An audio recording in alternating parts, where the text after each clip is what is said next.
Ma che diavolo facciamo su questo pianeta? Comba. Ogni giorno quasi tutti noi ci si sveglia e si va a un lavoro che non ci soddisfa, punto e basta. Non possiamo andarcene perché il debito è la cella della prigione. Ci serve quella carta solo per pagare le bollette e ci dicono è importante pagare, continuano a ripeterlo all'infinito. Ma qual è il senso di questa vita? Comba, dammi solo l'equazione. Si va al supermercato e compriamo il cibo che Dio ci ha dato gratis, gratis. Perché cavolo paghiamo la luce? Dicono beh, è così che va, punto e basta. Ma va a cagare.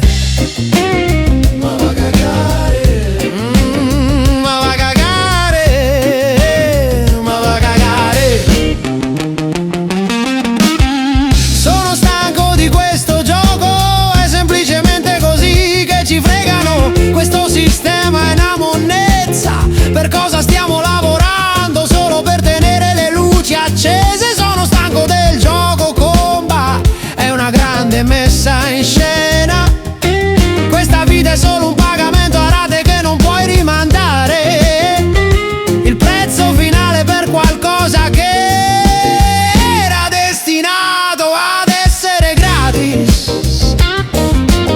Ci sono giorni dove non voglio stare su questo mondo. E sì, non parlo di farmi male, sono solo stanco di sta monnezza. Ti senti come? Cos'è il senso di tutto questo? L'inseguimento costante, lavorare fino a 60-70 anni. La maggioranza di noi non vivrà neanche per vedere i 50. Bomba! Ma dobbiamo timbrare il cartellino solo per forse andare in pensione. Ma va a cagare. Non me ne frega chi è presidente, se destra o sinistra. Sto pensando ai debiti che hanno il piede premuto sul collo. Non mi va neanche di cercare un altro lavoro, è una barzelletta.